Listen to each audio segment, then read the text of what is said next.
젖은 아스팔트 위 오토바이와 벤츠가 부딪힌다. 빗속에서 젖은 청년이 외친다. 죄송합니다. 정말 죄송합니다. 백발의 노신사는 아무 말 없이 그를 바라본다. 그 눈빛 은정이와 똑같아. 낮게 중얼거린 노신사의 떨림. 차창에 스친 순간 20년의 세월이 뒤집힌다. 사연 시작하기 전에 무료로 할 수 있는 구독과 좋아요 부탁드립니다. 그럼 오늘의 사연 시작합니다. 20살 민재의 하루는 언제나 치킨 배달통과 함께 시작됩니다. 대학 입학 통지서는 서랍 깊숙한 곳에 처박혀 있고 민재의 손에는 기름때 묻은 오토바이 핸들만 남아 있습니다. 새벽 5시 알람이 울리면 민재는 몸을 일으켜 낡은 배달복을 입습니다. 거울 속 민재의 얼굴은 또래보다 훨씬 지쳐 보였습니다. 오늘도 비 오려나. 창밖을 내다보며 민재는 중얼거렸습니다. 비가 오면 배달비가 조금 더 붙지만 길은 미끄럽고 사고 위험도 커집니다. 그래도 민재에겐 선택의 여지가 없었습니다. 밀린 월세와 공과금, 그리고 언제 터질지 모르는 병원비까지 민재의 어깨는 20살이 감당하기엔 너무 무거운 짐으로 가득했습니다. 치킨집 사장은 민재를 보며 혀를 찼습니다. 민재야, 너 그렇게 살면 안 돼. 젊은 놈이 공부를 해야지. 사장님 괜찮습니다. 전 이 일이 좋아요. 민재는 억지로 웃으며 배달통을 메고 나갔습니다. 사실 좋을 리 없었습니다. 하지만 민재는 누구에게도 약한 모습을 보이고 싶지 않았습니다. 어머니 한은정이 세상을 떠난 지 벌써 5년이 흘렀습니다. 병상에 누워 숨을 헐떡이던 어머니의 마지막 모습이 아직도 선명합니다. 민재야, 미안해. 엄마가 너한테 아무것도 못해줘서. 어머니는 그렇게 말하며 민재의 손을 꼭 잡았습니다. 민재는 울지 않으려 애썼지만 눈물은 멈출 수 없었습니다. 어머니가 남긴 건 낡은 원룸 하나와 사진 한 장뿐이었습니다. 그 사진 속엔 아기를 품에 안은 젊은 여자와 얼굴 부분이 찢겨나간 남자의 자리가 있었습니다. 민재는 그 사진을 볼 때마다 궁금했습니다. 엄마는 왜 아버지 얼굴을 찢어버린 걸까? 아버지는 대체 어떤 사람이었을까? 어머니는 아버지에 대해 단 한 번도 이야기하지 않았습니다. 민재가 물어볼 때마다 어머니는 슬픈 눈빛으로 고개를 돌렸습니다. 그 침묵이 민재에게는 더 큰 상처였습니다. 아버지가 나쁜 사람이어서 떠난 건지 아니면 어머니를 버리고 간 건지 민재는 알 수 없었습니다. 오늘도 민재는 비 오는 골목을 달렸습니다. 빗줄기가 헬멧을 때리는 소리가 시끄러웠지만 민재는 신경 쓸 겨를이 없었습니다. 배달 시간을 맞추지 못하면 평점이 떨어지고 평점이 떨어지면 주문이 줄어듭니다. 민재는 엑셀을 더 세게 밟았습니다. 첫 번째 배달을 마치고 돌아오는 길, 민재는 쓰레기통 옆에 버려진 치킨 박스를 발견했습니다. 손님이 받지 않은 치킨이었습니다. 민재는 주저없이 박스를 열어 한 조각을 입에 넣었습니다. 차갑고 눅눅했지만 민재에겐 그게 하루의 유일한 식사였습니다. 이것도 감사하게 먹어야지. 민재는 쓴웃음을 지으며 치킨을 씹었습니다. 하루 3끼 중 2끼는 이렇게 버려진 치킨으로 때웠습니다. 처음엔 자존심이 상했지만 이젠 익숙해졌습니다. 배고픔 앞에서 자존심 따윈 사치였습니다. 밤이 깊어질수록 민재의 몸은 지쳐갔습니다. 마지막 배달을 마치고 원룸에 돌아온 민재는 침대에 쓰러졌습니다. 천장을 올려다보며 민재는 또다시 그 사진을 떠올렸습니다. 엄마, 아버지는 지금 어디서 뭐 하고 계실까요? 혹시 저를 기억이나 하실까요? 민재는 그렇게 중얼거리며 눈을 감았습니다. 꿈속에서라도 어머니를 만날 수 있기를 바라면서 민재는 깊은 잠에 빠져들었습니다. 내일도 또 치킨 배달통을 메고 비 오는 골목을 달릴 것입니다. 그게 민재의 인생이었습니다. 닭값으로 버티는 20살 청년의 하루였습니다. 그날따라 비는 더욱 거세게 쏟아졌습니다. 민재는 헬멧 안으로 스며드는 빗물을 느끼며 강남대로를 질주했습니다. 마지막 배달 주문이었습니다. 시간은 이미 자정을 넘었고 고객은 빨리 달라고 3번이나 전화를 걸어왔습니다. 아, 진짜 짜증나네. 민재는 속으로 욕을 삼키며 엑셀을 더 세게 밟았습니다. 빗길에 미끄러지는 바퀴를 느끼면서도 민재는 속도를 늦추지 않았습니다. 늦으면 별점 1개가 날아가고 그럼 내일 주문이 줄어듭니다. 민재에게는 그게 생존의 문제였습니다. 신호등이 노란색으로 바뀌었습니다. 보통이라면 멈춰야 하지만 민재는 그냥 통과하기로 했습니다. 시간이 없었습니다. 민재가 교차로에 진입하는 순간 왼쪽에서 검은 벤츠가 빠르게 다가왔습니다. 아! 민재는 급브레이크를 밟았지만 빗길에 미끄러진 오토바이는 멈추지 않았습니다. 쾅! 둔탁한 충돌음과 함께 민재의 몸이 공중으로 튕겨나갔습니다. 아스팔트에 내동댕이 쳐진 민재는 순간 정신을 잃을 뻔했습니다. 온몸이 아팠지만 민재는 급히 몸을 일으켰습니다. 죄송합니다. 정말 죄송합니다. 민재는 벤츠를 향해 고개를 숙였습니다. 오토바이는 완전히 망가졌고 벤츠의 앞 범퍼도 찌그러져 있었습니다. 민재의 머릿속에는 수리비 걱정만 가득했습니다. 이 차는 어떻게 봐도 수천만 원짜리 고급차였습니다. 차 문이 열리고 백발의 노신사가 천천히 내렸습니다. 강도현 73의 나이에도 꼿꼿한 자세를 유지한 채 민재를 바라보았습니다. 고급 양복에 명품 시계, 그리고 카리스마 넘치는 눈빛까지 강도현은 평범한 사람이 아니었습니다. 민재는 다시 한번 고개를 숙였습니다. 정말 죄송합니다. 제가 신호를 못 봤습니다. 수리비는 제가 꼭 책임지겠습니다. 하지만 강도현은 대답하지 않았습니다. 그저 민재의 얼굴을 뚫어지게 바라볼 뿐이었습니다. 빗물이 강도현의 얼굴을 타고 흘러내렸지만 강도현은 움직이지 않았습니다. 민재는 불안한 마음에 다시 입을 열었습니다. 괜찮으세요? 혹시 다치신 데는 없으신가요? 강도현의 입술이 천천히 열렸습니다. 자네, 이름이 뭔가? 네. 아, 민재입니다. 김민재라고 합니다. 민재. 강도현은 그 이름을 되뇌었습니다. 민재의 눈빛을 보는 순간 강도현의 머릿속에는 20여 년 전 기억이 떠올랐습니다. 똑같은 눈빛, 똑같은 얼굴형, 그리고 똑같은 목소리. 강도현의 가슴이 미친 듯이 뛰기 시작했습니다. 그 눈빛, 은정이와 똑같아. 강도현은 중얼거렸습니다. 민재는 그 말을 알아듣지 못했습니다. 죄송하지만 뭐라고 하셨나요? 아니, 아무것도 아니네. 다친 데는 없나? 네, 저는 괜찮습니다. 그런데 차는 신경 쓰지 말게.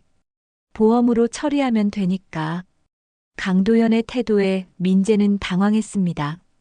분명 자신이 잘못했는데 이 노신사는 화를 내기는커녕 오히려 민재를 걱정하고 있었습니다. 민재는 이해할 수 없었지만 일단 고마운 마음이 들었습니다. 정말 감사합니다. 저는 정말 괜찮다네. 대신 자네 연락처를 좀 알 수 있을까? 연락처요? 혹시 나중에 몸이 안 좋아질 수도 있으니까. 그럴 때 연락하려고. 민재는 의아했지만 거절할 이유가 없었습니다. 민재는 떨리는 손으로 휴대폰 번호를 적어 건넸습니다. 강도현은 그 종이를 소중히 받아 주머니에 넣었습니다. 고맙네. 조심해서 들어가게. 강도현은 그렇게 말하고 다시 차에 올랐습니다. 벤츠가 천천히 사라지는 모습을 보며 민재는 고개를 갸웃거렸습니다. 이상한 사람이네. 근데 왜 나를 그렇게 봤을까? 민재는 망가진 오토바이를 일으켰습니다. 다행히 시동은 걸렸습니다. 민재는 비를 맞으며 천천히 원룸으로 돌아갔습니다. 그날 밤 강도연은 잠들지 못했습니다. 서재 책상 위에는 오래된 사진 한 장이 놓여 있었습니다. 아기를 안고 웃고 있는 젊은 여자 한은정.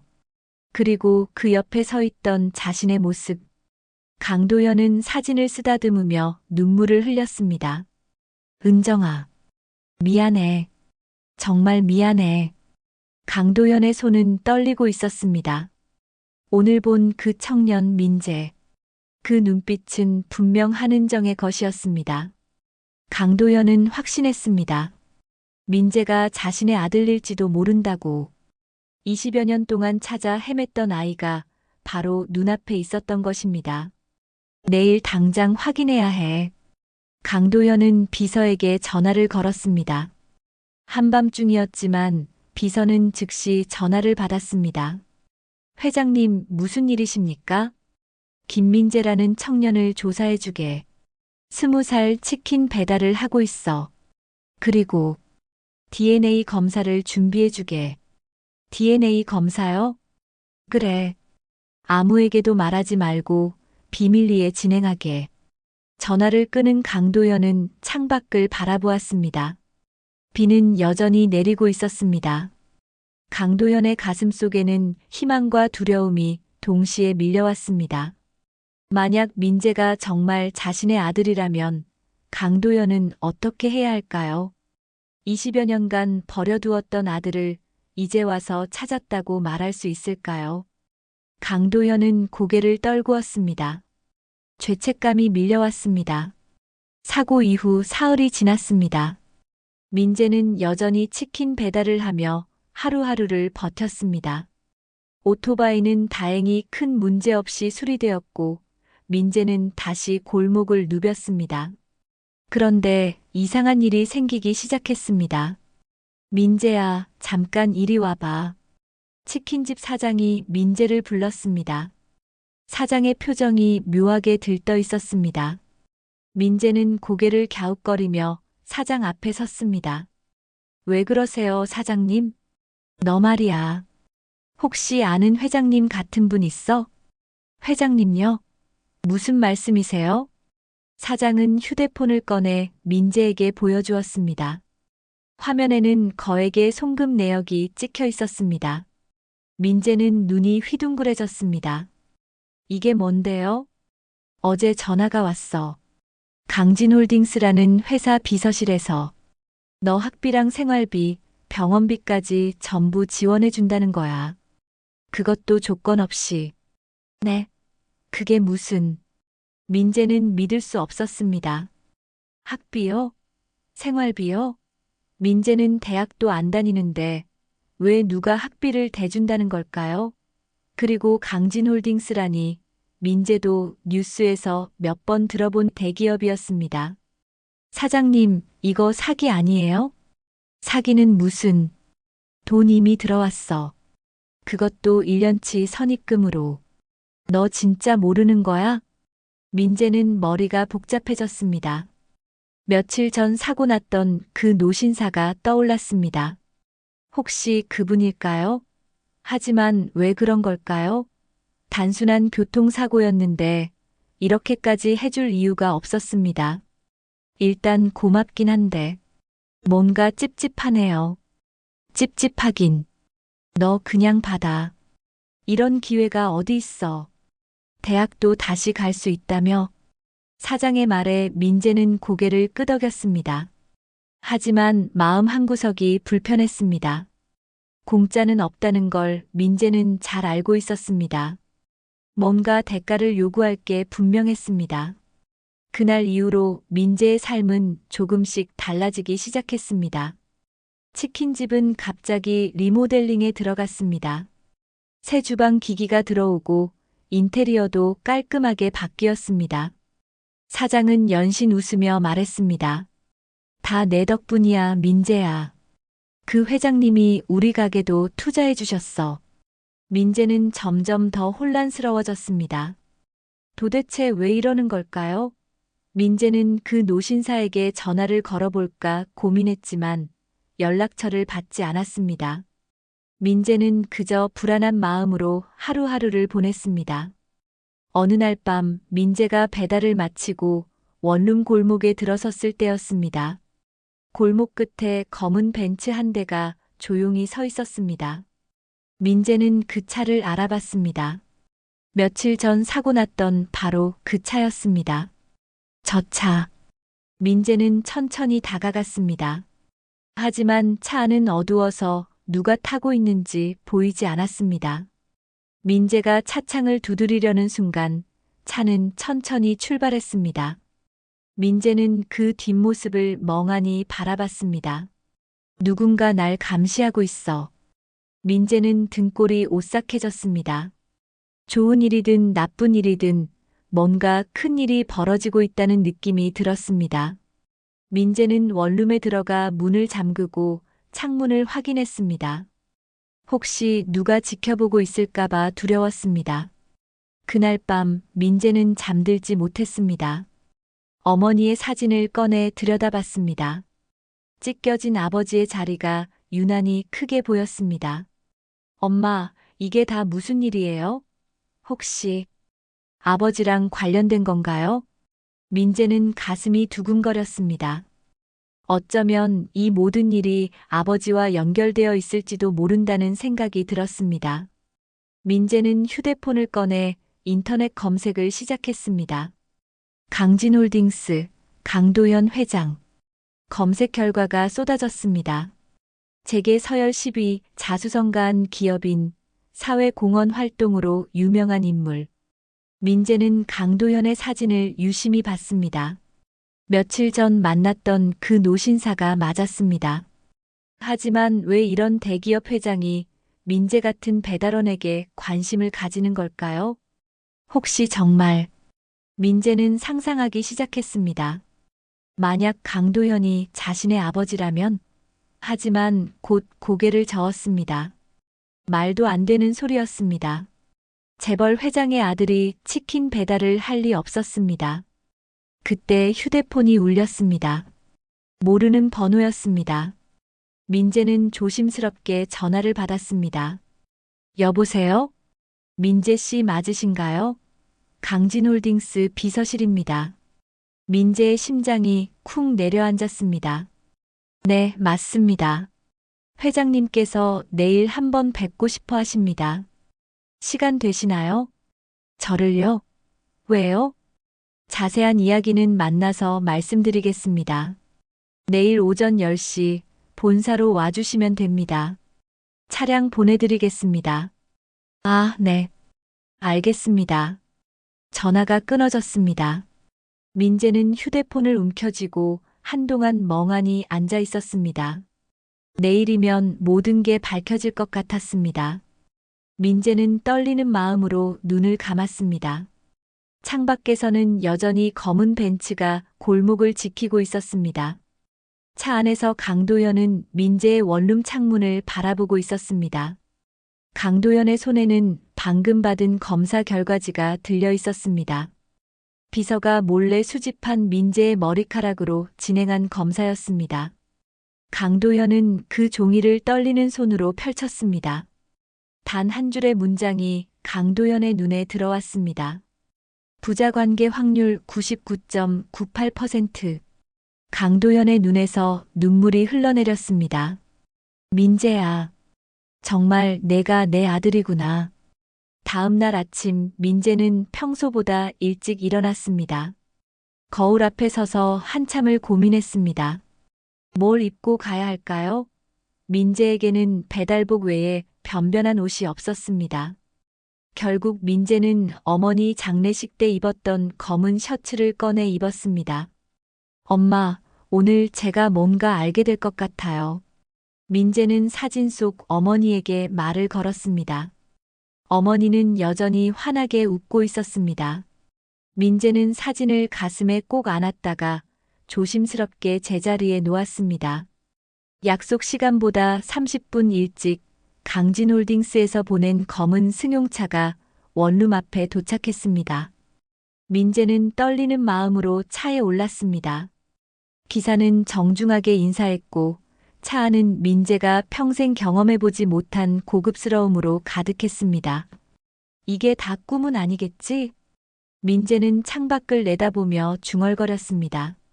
서울 한복판을 가로지르는 동안 민재의 가슴은 점점 더 빠르게 뛰었습니다.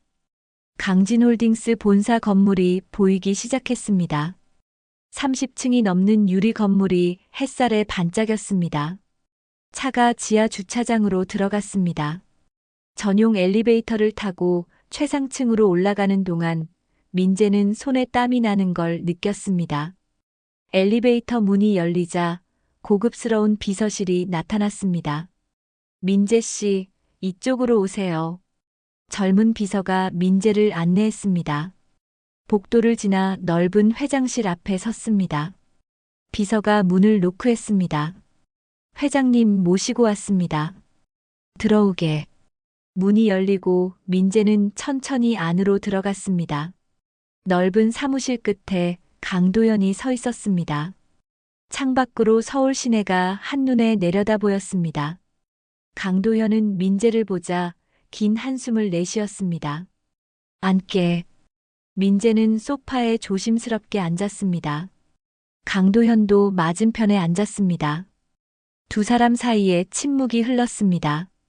강도현은 민재의 얼굴을 한참 동안 바라봤습니다. 민재, 자네 어머니 성함이 한은정이지? 민재는 깜짝 놀랐습니다. 어떻게 아세요? 역시 그렇구나. 강도현의 목소리가 떨렸습니다. 강도현은 서랍에서 낡은 사진 한 장을 꺼냈습니다. 그리고 민재에게 건넸습니다. 민재는 그 사진을 받아들고 숨이 멎는 듯 했습니다. 이건 우리 엄마. 사진 속에는 젊은 한은정이 아기를 안고 웃고 있었습니다. 그리고 그 옆에 서 있는 남자, 바로 젊은 시절의 강도현이었습니다. 민재가 가지고 있던 사진과 똑같은 구도였습니다. 찢겨져 나간 부분의 주인공이 바로 강도현이었던 것입니다. 이게 무슨 뜻입니까? 민재야, 나는 자네 아버지일세. 민재의 머릿속이 하얘졌습니다. 아버지? 이 사람이 자신의 아버지라고요? 민재는 믿을 수 없었습니다.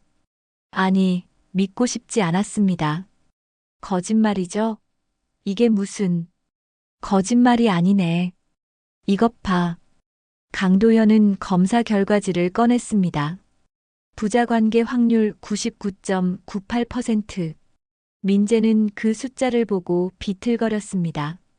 말도 안 돼요. 그럼 왜 이제야요? 왜 지금 나타나는 겁니까? 민재의 목소리가 커졌습니다. 20년 동안 어디 있다가 이제 와서 아버지라고 하는 게 말이나 되는 걸까요? 미안하네. 정말 미안해. 나도 찾고 싶었어. 자네 어머니가 떠난 후로 줄곧 찾았네. 찾았다고요? 그럼 왜 못 찾았습니까? 우리는 서울에 계속 있었는데요. 민재는 주먹을 불끈 쥐었습니다. 어머니가 병상에서 고생하던 모습이 떠올랐습니다. 민재가 치킨을 배달하며 하루하루 버티던 날들이 떠올랐습니다. 그 모든 시간 동안 아버지는 이렇게 호화로운 건물에서 편하게 살고 있었던 것입니다. 민재야, 들어보게. 당시 상황이. 그때 회장실 문이 벌컥 열렸습니다. 40대 중반의 남자가 거칠게 들어왔습니다. 강인호, 강도현의 장남이자 강진홀딩스의 부회장이었습니다. 아버지, 이게 무슨 짓입니까? 강인호는 민재를 노려봤습니다. 강인호의 눈빛에는 적이가 가득했습니다. 인호야, 지금 뭐 하시는 거냐고요? 저놈이 제 동생이라고요? 배달부 따위가요? 강인호는 비웃었습니다. 민재는 모욕감에 얼굴이 붉어졌습니다. 배달부가 어때서요? 전 떳떳하게 이랬습니다. 입 닥쳐. 내가 감히 이 집안에 발을 들이겠다고? 꿈도 꾸지 마. 이노야, 그만해. 강도현이 소리쳤지만 강인호는 듣지 않았습니다. 강인호는 아버지 쪽으로 다가가 낮은 목소리로 말했습니다. 아버지, 정신 차리세요. 저놈을 인정하면 회사가 어떻게 됩니까? 주주들이 가만히 있을 것 같아요? 언론이 가만히 있을 것 같냐고요? 그건. 그리고 제가 가만히 있지 않을 겁니다. 제 상속분을 건드리면 저도 각오하겠습니다. 강인호의 협박에 강도현은 말문이 막혔습니다. 민재는 그 광경을 지켜보며 가슴이 답답해졌습니다. 환영받지 못하는 아들, 그게 바로 민재의 위치였습니다. 됐습니다. 전 그냥 가겠습니다. 민재는 자리에서 일어났습니다. 강도현이 민재를 붙잡으려 했지만 민재는 뿌리쳤습니다. 놓으세요.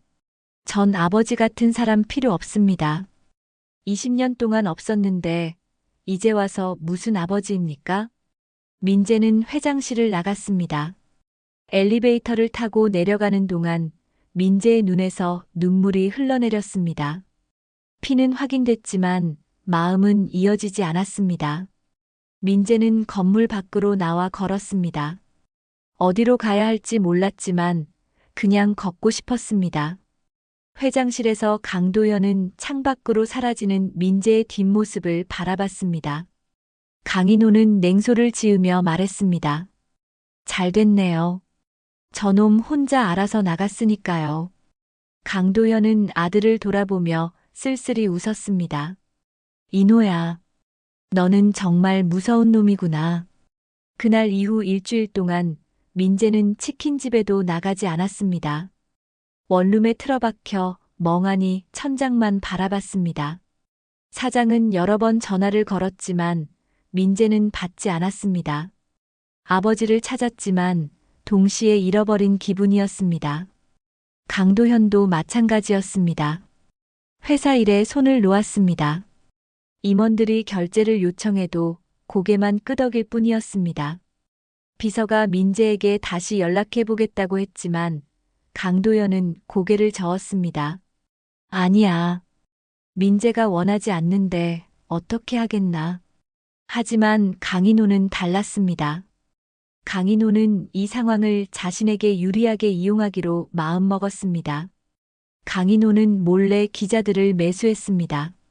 그리고 회사 창립 50주년 기념식을 준비했습니다. 이 자리에서 폭탄을 터뜨리기로 한 것입니다. 기념식 당일 강진홀딩스 본사 대강당에는 수백 명의 하객이 모였습니다. 주주들, 임원들, 그리고 수십 개 언론사 기자들이 자리를 가득 채웠습니다. 강도현은 무대 위에서 축사를 하고 있었습니다. 저희 강진홀딩스는 50년의 역사를 자랑합니다. 이 모든 건 여러분의 성원 덕분입니다. 박수가 터져 나왔습니다. 강도현이 연단을 내려오려는 순간 강인호가 무대로 올라갔습니다. 강도현은 의아한 표정을 지었습니다. 인호야, 무슨 일이냐? 아버지, 잠시만 제게 시간을 주세요. 중요한 발표가 있습니다. 강인호는 마이크를 잡았습니다. 강당이 조용해졌습니다. 강인호는 천천히 입을 열었습니다. 여러분, 오늘 이 뜻깊은 자리에서 한 가지 진실을 밝히고자 합니다. 강도현의 얼굴이 굳었습니다. 불길한 예감이 들었습니다. 저희 아버지께서 최근 놀라운 사실을 발견하셨습니다.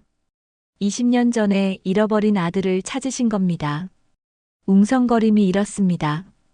기자들이 카메라를 들이댔습니다. 강도현은 무대로 뛰어 올라가려 했지만 강인호의 경호원들이 막아섰습니다. 인호야, 당장 그만둬. 하지만 강인호는 멈추지 않았습니다. 강인호는 준비해온 사진을 스크린에 띄웠습니다. 배달복을 입고 오토바이에 앉아있는 민재의 모습이었습니다. 이 청년이 바로 제 이복 동생입니다. 이름은 김민재, 20살. 현재 치킨 배달 아르바이트로 생계를 유지하고 있습니다. 강당이 술렁였습니다. 플래시가 미친 듯이 터졌습니다. 기자들이 질문을 쏟아냈습니다. 회장님, 사실입니까? 숨겨진 혼외자가 있었다는 건가요? 유산 상속은 어떻게 되는 겁니까? 강도연은 무너지는 것 같았습니다. 강인호는 차갑게 웃으며 말을 이었습니다. 아버지께서는 이 사실을 숨기려 하셨지만 저는 투명 경영을 위해 이렇게 밝히는 겁니다. 우리 회사에는 비밀이 있어서는 안 됩니다. 인호야, 너 지금 뭐 하는 거냐? 강도연의 목소리가 떨렸습니다. 하지만 강인호는 아랑곳하지 않았습니다. 물론 저는 이 동생을 환영합니다. 하지만 주주 여러분께서 어떻게 판단하실지는 모르겠습니다. 강인호의 말이 끝나자 대강당은 아수라장이 되었습니다. 기자들이 앞다투어 질문을 던졌고 주주들은 격분했습니다. 임원들은 당황한 표로 서로를 쳐다봤습니다. 그 시각 민재는 원룸에서 텔레비전을 보고 있었습니다. 우연히 채널을 돌리다가 속보를 봤습니다. 강진홀딩스 강도연 회장, 숨겨진 아들 공개. 배달 알바생으로 밝혀져 충격. 민재는 리모컨을 떨어뜨렸습니다. 화면에는 자신의 사진이 크게 비치고 있었습니다. 민재의 이름, 나이, 심지어 사는 곳까지 전부 공개되었습니다. 이게 무슨... 민재는 숨이 막혔습니다. 휴대폰이 미친 듯이 울리기 시작했습니다. 모르는 번호들이 끊임없이 걸려왔습니다. 민재는 휴대폰을 꺼버렸습니다. 창밖을 내다보니 이미 몇몇 사람들이 원룸 앞에 몰려들고 있었습니다. 카메라를 든 기자들이었습니다. 민재는 커튼을 쳐버렸습니다. 왜 이러는 거야? 내가 뭘 잘못했다고. 민재는 주저앉아 머리를 감싸 쥐었습니다. 조용히 살고 싶었을 뿐인데 하루아침에 민재의 인생은 난장판이 되어버렸습니다. 그날 저녁 강도연은 회장실에 홀로 앉아 있었습니다. 임원들의 사퇴 요구, 주주들의 항해, 언론의 맹비난이 쏟아졌습니다. 비서가 조심스럽게 말했습니다. 회장님, 이사회에서 긴급 회의를 소집했습니다. 회장님 퇴진을 요구하고 있습니다. 강도연은 대답하지 않았습니다. 그저 민재의 사진을 바라볼 뿐이었습니다. 다 내 잘못이야. 진작에 당당하게 밝혔어야 했는데. 강도연은 민재에게 전화를 걸었습니다. 하지만 전화는 꺼져 있었습니다. 문자를 보냈습니다. 민재야, 미안하다. 정말 미안하다. 이건 내가 해결할게. 하지만 답장은 오지 않았습니다. 강도연은 창밖을 바라보며 깊은 한숨을 내쉬었습니다. 모든 게 엉망이 되어버렸습니다. 다음 날 아침 민재는 원룸을 빠져나왔습니다. 모자를 깊이 눌러쓰고 마스크로 얼굴을 가렸습니다. 기자들의 눈을 피해 뒷골목으로 나왔습니다.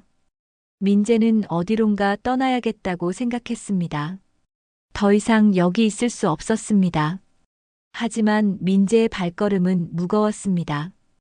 어디로 가야 할까요? 누구를 믿어야 할까요? 민재는 길 한복판에 서서 하늘을 올려다봤습니다. 엄마, 전 어떻게 해야 해요? 하늘은 대답이 없었습니다. 다만 차가운 바람만이 민재의 뺨을 스쳤을 뿐입니다. 민재는 주먹을 꽉 쥐고 다시 걷기 시작했습니다. 어디로 가는지도 모른 채 그저 앞으로 나아갈 뿐이었습니다. 민재는 한강 다리 위를 걷고 있었습니다. 찬바람이 얼굴을 때렸지만 민재는 아프지 않았습니다. 마음이 너무 아파서 몸의 추위는 느껴지지 않았습니다. 난간에 기대어 강물을 내려다봤습니다. 흐르는 물처럼 모든 걸 잊을 수 있다면 얼마나 좋을까요? 민재야. 뒤에서 누군가 민재를 불렀습니다. 민재가 돌아보니 낯익은 얼굴이 서 있었습니다. 박순자, 어머니 한은정의 유일한 친구였습니다. 어머니가 살아계실 때 가끔 집에 찾아와 반찬을 갖다 주던 아주머니였습니다. 순자 아주머니. 아이고, 내가 너 찾느라 얼마나 고생했는지 아니? 뉴스 보고 깜짝 놀랐잖아. 박순자는 숨을 헐떡이며 민재에게 다가왔습니다. 박순자의 눈에는 걱정이 가득했습니다. 괜찮아요, 아주머니. 그냥 바람 좀 쐬려고요. 무슨 괜찮아? 내 얼굴 좀 봐. 밥은 먹었어? 박순자는 민재의 손을 꼭 잡았습니다. 그 따뜻함에 민재의 눈시울이 붉어졌습니다. 아주머니, 전 어떻게 해야 해요?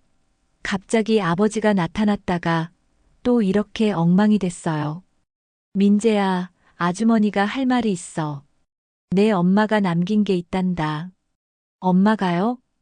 박순자는 가방에서 낡은 봉투 하나를 꺼냈습니다. 세월의 흔적이 묻은 노란 봉투였습니다. 봉투 겉면에는 민재에게라고 적혀 있었습니다.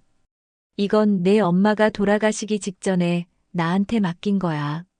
언젠가 내가 아버지를 찾으면 그때 주라고 했어. 민재는 떨리는 손으로 봉투를 받았습니다. 봉투 안에는 편지 몇 장이 들어 있었습니다. 어머니의 손글씨였습니다.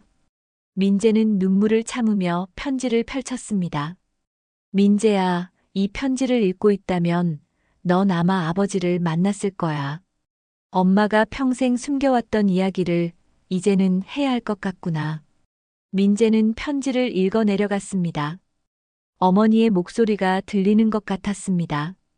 너희 아버지 강도연은 나쁜 사람이 아니었어. 우리는 정말 사랑했단다. 하지만 그분의 가족들이 우리를 갈라놓았지.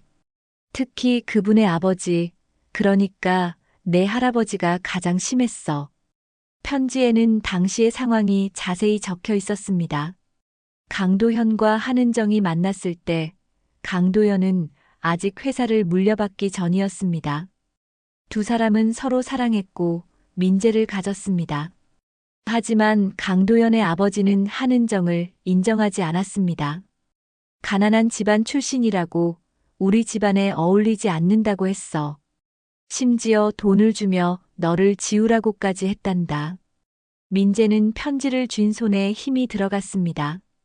하지만 도연이는 끝까지 나를 지키려 했어. 아버지와 맞서 싸웠지. 그런데 어느 날 도연이 아버지가 사람들을 보내서 나를 협박했어. 너와 도연이를 지키려면 떠나라고. 편지의 다음 장에는 더욱 충격적인 내용이 적혀 있었습니다. 그들은 내가 태어나면 해칠 거라고 협박했어. 엄마는 무서웠단다. 그래서 도연이 모르게 떠났어. 도연이한테 편지 한 장만 남기고. 민재는 손으로 얼굴을 감싸 쥐었습니다. 어머니가 왜 그렇게 살아야 했는지 이제야 이해가 됐습니다. 도연이는 날 찾으려 했을 거야. 하지만 엄마는 숨었어. 이름도 바꾸고 연락처도 모두 끊었지. 너를 지키기 위해서였어. 미안하다, 민재야. 엄마가 너한테 아버지를 빼앗았구나. 편지의 마지막 줄을 읽는 순간 민재는 주저앉았습니다. 민재야, 내 아버지를 원망하지 마. 그분도 피해자였어. 우리 모두 피해자였단다. 하지만 이제는 용서할 때가 된 것 같아. 엄마 대신 그분을 용서해 주렴. 민재는 소리내어 울었습니다. 박순자가 민재의 등을 토닥였습니다. 내 엄마는 마지막까지 도연 씨를 사랑했어. 그리고 너를 사랑했지. 민재야, 이제 내가 선택할 차례란다. 민재는 눈물을 닦으며 고개를 들었습니다. 하늘이 유난히 맑았습니다. 어머니가 어딘가에서 민재를 지켜보고 있는 것 같았습니다. 아버지도 엄마처럼 아팠던 거네요. 그래. 그분도 너를 찾느라 20년을 보냈어. 내 엄마가 그 이야기를 해줬단다. 민재는 편지를 가슴에 꼭 안았습니다.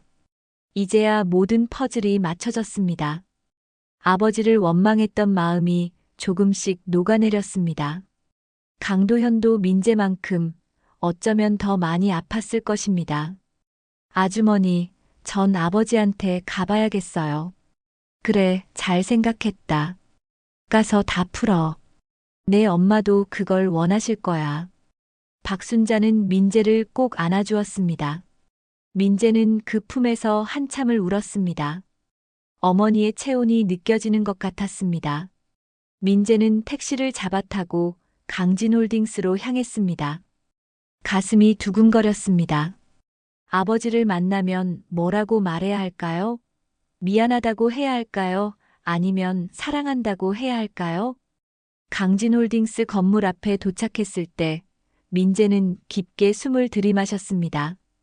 엄마, 저 다시 아버지 만나러 왔어요. 민재는 건물 안으로 걸어 들어갔습니다. 로비에는 여전히 기자들이 진을 치고 있었습니다. 하지만 민재는 더 이상 도망치지 않았습니다. 당당하게 걸어갔습니다. 저 김민재입니다. 회장님 만나러 왔습니다. 경비원들이 당황했지만 비서실에 연락이 갔습니다. 곧 엘리베이터가 열렸고 민재는 최상층으로 올라갔습니다. 회장실 문 앞에 섰을 때 민재는 문을 두드렸습니다. 들어오게. 민재는 문을 열고 들어갔습니다. 강도현이 창가에 서 있었습니다. 민재를 보는 순간 강도현의 눈에 눈물이 고였습니다. 민재야. 아버지. 처음으로 민재는 강도현을 아버지라고 불렀습니다. 강도현과 민재는 서로를 바라보며 한참을 말없이 서 있었습니다. 20년의 공백이 그 사이에 흐르고 있었습니다. 강도현이 먼저 입을 열었습니다. 민재야. 와줘서 고맙다. 정말 고맙구나. 아버지, 엄마 편지 읽었어요. 이제 다 알았어요. 민재는 어머니의 편지를 꺼내 강도현에게 건넸습니다.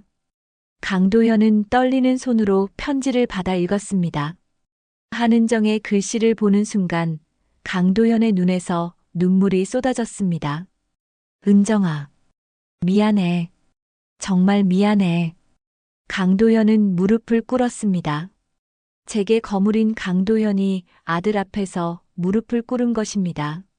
민재는 황급히 아버지를 부축했습니다. 아버지, 일어나세요. 아버지 잘못이 아니에요. 아니야. 내가 너희들을 지키지 못했어. 내가 더 강했어야 했는데. 두 사람은 서로를 껴안고 울었습니다. 20년 동안 쌓였던 그리움과 슬픔이 한꺼번에 터져나왔습니다. 아버지와 아들이 마침내 만난 순간이었습니다. 그때 회장실 문이 거칠게 열렸습니다. 강인호가 험악한 표정으로 들어섰습니다. 강인호의 뒤에는 경호원 2명이 따라왔습니다. 감동적인 재회네요. 하지만 늦었습니다. 강인호는 냉소를 지었습니다. 강도현이 민재를 보호하듯 앞으로 나섰습니다. 인호야, 무슨 짓이냐? 무슨 짓이긴요. 이사회에서 결정 났습니다. 아버지는 오늘부로 회장직에서 물러나십니다. 강인호는 서류 한 뭉치를 책상 위에 던졌습니다. 강도현은 서류를 집어들었습니다. 임시 이사회 결의안이었습니다. 강도현의 퇴진과 강인호의 회장 승계가 적혀 있었습니다. 이게 무슨... 주주들 과반수가 동의했습니다. 아버지의 사생활 문제로 회사 이미지가 실추됐다는 이유죠. 당연한 결과 아닙니까?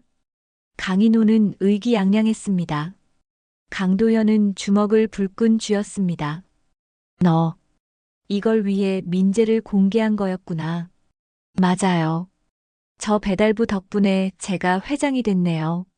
고맙다고 해야 하나? 강인호가 민재를 보며 비웃었습니다.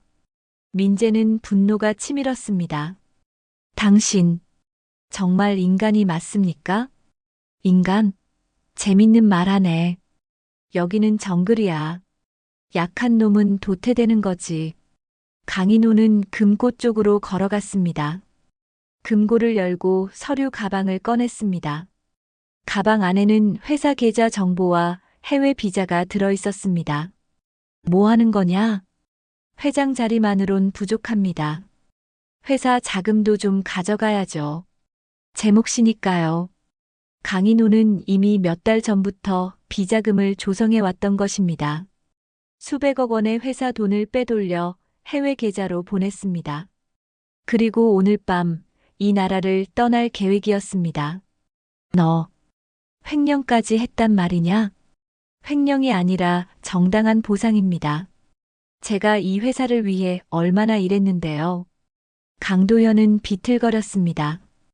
아들이 이 지경까지 타락했다는 게 믿기지 않았습니다. 강도현이 강인호를 막으려 다가갔습니다. 안 돼. 내가 경찰에 신고하겠다. 신고요? 하, 웃기네요. 증거는 이미 다 없앴습니다. 강인호가 가방을 들고 회장실을 나가려는 순간 강도현이 강인호의 팔을 붙잡았습니다. 두 사람이 몸싸움을 벌였습니다. 강인호가 강도현을 밀쳤고 강도현은 비틀거리며 계단 쪽으로 넘어졌습니다. 아버지, 민재가 소리치며 달려갔습니다. 하지만 강도현은 계단 난간을 붙잡으며 간신히 버텼습니다. 강인호는 아버지가 넘어지는 모습을 보고도 눈 하나 깜짝하지 않았습니다. 이제 끝났네요. 안녕히 계세요, 아버지. 강인호가 돌아서는 순간 민재가 강인호 앞을 막아섰습니다. 비켜. 못 비킵니다. 당신은 여기서 끝입니다. 이 자식이. 강인호가 민재를 밀쳤습니다. 민재도 강인호를 밀어냈습니다. 두 사람의 몸이 계단 위에서 뒤엉켰습니다. 강인호가 주먹을 휘둘렀고 민재는 그 주먹을 막으며 강인호의 다리를 걸었습니다. 으악! 균형을 잃은 강인호가 계단 아래로 굴러떨어졌습니다. 쿵쾅거리는 소리와 함께 강인호의 몸이 계단 바닥에 멈췄습니다.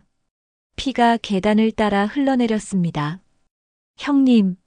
민재는 계단을 뛰어내려갔습니다. 강인호는 머리에서 피를 흘리며 쓰러져 있었습니다. 의식은 있었지만 움직이지 못했습니다. 구급차. 강인호가 신음했습니다. 민재는 떨리는 손으로 휴대폰을 꺼냈습니다. 민재의 손에 강인호의 피가 묻었습니다. 민재는 그 피를 보며 온몸이 떨렸습니다. 내가 사람을 다치게 했어. 강도현이 계단을 내려와 민재를 안았습니다. 민재야, 괜찮아. 내 잘못이 아니야. 정당방위였어. 하지만 괜찮다. 아버지가 다 해결할게. 구급차가 도착했고 강인호는 병원으로 실려갔습니다. 경찰도 함께 왔습니다. 민재는 떨리는 목소리로 상황을 설명했습니다. 회장실의 폐쇄회로 화면이 모든 것을 보여주었습니다. 강인호의 횡령, 폭행, 그리고 민재의 정당방위까지. 일단 조사를 진행하겠습니다. 경찰이 말했습니다. 민재는 고개를 끄덕였습니다. 강도현은 민재의 어깨를 꼭 잡았습니다. 민재야, 무섭지? 하지만 잘 견뎌줘. 아버지가 옆에 있어. 민재는 강도현을 바라봤습니다. 아버지의 눈빛에는 걱정과 사랑이 가득했습니다. 민재는 고개를 끄덕이며 아버지의 손을 꼭 잡았습니다. 네, 아버지. 함께 견딜게요. 밤이 깊어갔습니다. 강진홀딩스 건물에는 경찰차의 붉은 불빛이 깜빡였습니다. 긴 밤이 시작되고 있었습니다. 석 달이 흘렀습니다. 계절은 봄에서 여름으로 바뀌고 있었습니다. 강인호는 횡령 혐의로 기소되어 재판을 받고 있었습니다. 폐쇄회로 영상과 금융 거래 내역이 모든 것을 증명했습니다. 강인호는 결국 징역 5년을 선고받았습니다. 강도현은 이사회의 압박을 견디지 못하고 회장직에서 물러났습니다. 하지만 강도현은 후회하지 않았습니다. 오히려 홀가분했습니다. 20년 동안 짊어졌던 짐을 내려놓은 기분이었습니다. 민재야, 오늘 날씨 좋다. 산책이나 갈까? 강도현은 민재에게 전화를 걸었습니다. 요즘 두 사람은 자주 만났습니다. 처음엔 어색했지만 이제는 편해졌습니다. 아버지와 아들로서 잃어버린 시간을 조금씩 채워가고 있었습니다. 좋아요, 아버지. 제가 지금 가고 있는 곳이 있는데 같이 가실래요? 어디? 비밀입니다. 오시면 알아요. 민재는 웃으며 대답했습니다. 강도현도 따뜻하게 웃었습니다. 민재의 웃음소리를 들을 때마다 강도현은 행복했습니다. 두 사람은 한 골목에서 만났습니다. 민재가 강도현을 안내한 곳은 작은 치킨집이었습니다. 새로 단장한 간판에는 은정치킨이라는 이름이 붙어 있었습니다. 은정치킨? 네. 엄마 이름을 따서 만들었어요. 제가 사장입니다. 민재는 자랑스럽게 말했습니다. 강도현은 간판을 올려다보며 눈시울이 붉어졌습니다. 은정이가 정말 좋아했겠구나. 그럴 것 같아요. 엄마는 항상 제가 당당하게 살기를 바라셨거든요. 민재는 아버지를 가게 안으로 안내했습니다. 깨끗한 주방, 새 테이블과 의자들, 모든 게 정갈했습니다. 벽에는 한은정의 사진이 걸려 있었습니다. 환하게 웃고 있는 어머니의 모습이었습니다. 아버지, 여기 앉으세요. 제가 직접 만든 치킨 드셔보세요. 민재는 앞치마를 두르고 주방으로 들어갔습니다. 능숙하게 닭을 튀기는 모습이 전문가 같았습니다. 강도현은 그 모습을 흐뭇하게 바라봤습니다. 민재야, 너 정말 잘하는구나. 당연하죠. 몇 년을 배달했는데요. 사장님한테 요리도 많이 배웠어요. 잠시 후 따끈한 치킨이 식탁에 올라왔습니다. 강도현은 한 조각을 집어 먹었습니다. 바삭한 겉옷과 부드러운 속살, 그리고 적당한 간이 일품이었습니다. 맛있다. 정말 맛있어. 감사합니다, 아버지. 처음 만들어드리는 음식인데 마음에 드셨다니 다행이에요. 두 사람은 치킨을 나눠 먹으며 이야기를 나눴습니다. 강도현은 젊은 시절 한은정과의 추억을 들려주었습니다. 민재는 어머니가 자신을 키우며 했던 이야기들을 들려주었습니다.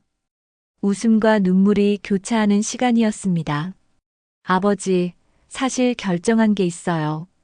뭔데? 전 아버지 재산 필요 없어요. 상속도 받지 않을 거예요. 강도현은 놀란 표정을 지었습니다. 민재야, 그건 아버지 돈으로 제 인생을 사는 건 제가 원하는 게 아니에요. 전 제 손으로 벌어서 살고 싶어요.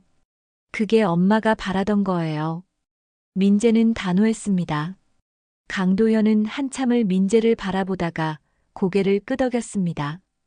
알았다. 내 뜻을 존중할게. 하지만 아버지는 내가 필요할 때 언제든 도와줄 거야. 그것만으로도 충분해요, 아버지. 두 사람은 서로를 바라보며 미소 지었습니다. 돈으로 얽힌 관계가 아니라 진짜 아버지와 아들로 이어진 순간이었습니다. 며칠 후 강도현은 기자회견을 열었습니다. 수많은 기자들 앞에서 강도현은 차분하게 말했습니다. 저는 오늘부로 제가 가진 재산의 전부를 사회에 기부하겠습니다. 장학재단과 복지시설에 쓰일 예정입니다. 기자들이 웅성거렸습니다. 수천억 원대의 재산을 전부 기부한다는 것이었습니다. 그리고 저는 조용히 은퇴하겠습니다. 이제는 진짜 아버지로 살고 싶습니다. 강도현은 그렇게 말하고 단상에서 내려왔습니다. 플래시가 터졌지만 강도현은 개의치 않았습니다. 그날 저녁 강도현은 은정치킨을 다시 찾았습니다. 민재는 손님들에게 치킨을 서빙하고 있었습니다. 강도현은 구석자리에 앉아 아들의 모습을 지켜봤습니다. 어서 오세요. 뭐 드릴까요? 민재의 밝은 목소리가 가게 안을 채웠습니다. 손님들은 민재의 친절한 서비스에 만족하며 식사를 했습니다. 강도현은 흐뭇하게 웃었습니다. 영업이 끝나고 민재와 강도현은 가게 앞 벤치에 나란히 앉았습니다. 밤하늘에는 별이 반짝였습니다. 아버지, 오늘 기부 소식 들었어요. 정말 대단하세요. 대단하긴. 원래 내 돈도 아니었어. 세상에서 빌려 쓴 거지. 그래도 쉬운 결정은 아니었을 텐데. 강도현은 민재의 어깨에 손을 얹었습니다. 민재야, 내가 평생 배운 게 있다면 이거야. 유산보다 무거운 건 이름이더라. 강도현이라는 이름보다 내 아버지라는 이름이 더 소중해. 민재는 고개를 숙였습니다. 눈물이 흘러내렸습니다. 아버지, 감사해요. 저를 찾아줘서. 아니야. 내가 고맙지. 날 용서해줘서. 두 사람은 서로를 껴안았습니다. 별빛 아래에서 아버지와 아들은 마침내 진짜 가족이 되었습니다. 민재는 주머니에서 오래된 사진을 꺼냈습니다. 찢겨진 부분에 새 사진을 붙인 것이었습니다.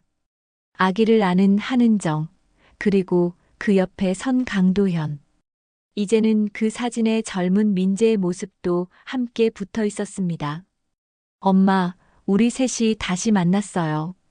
이제 괜찮죠? 민재는 하늘을 올려다보며 중얼거렸습니다. 별 하나가 유난히 밝게 빛났습니다. 한은정이 웃고 있는 것 같았습니다. 강도현은 벤치에서 일어나 민재가 배달 가방을 고쳐 매는 모습을 바라봤습니다. 민재는 여전히 배달을 다녔습니다. 하지만 이제는 자신의 가게에서 자신의 이름으로 당당하게 일했습니다. 아버지, 먼저 들어가세요. 전 마지막 배달 다녀올게요. 그래, 조심해서 다녀와. 민재가 오토바이에 시동을 걸었습니다. 엔진 소리가 골목에 울려 퍼졌습니다. 민재가 떠나는 뒷모습을 보며 강도현은 눈물을 흘렸습니다. 하지만 그 눈물에는 슬픔이 아니라 기쁨이 담겨 있었습니다. 은정아, 우리 아들 정말 잘 키웠어. 고마워. 강도현은 하늘을 향해 손을 흔들었습니다.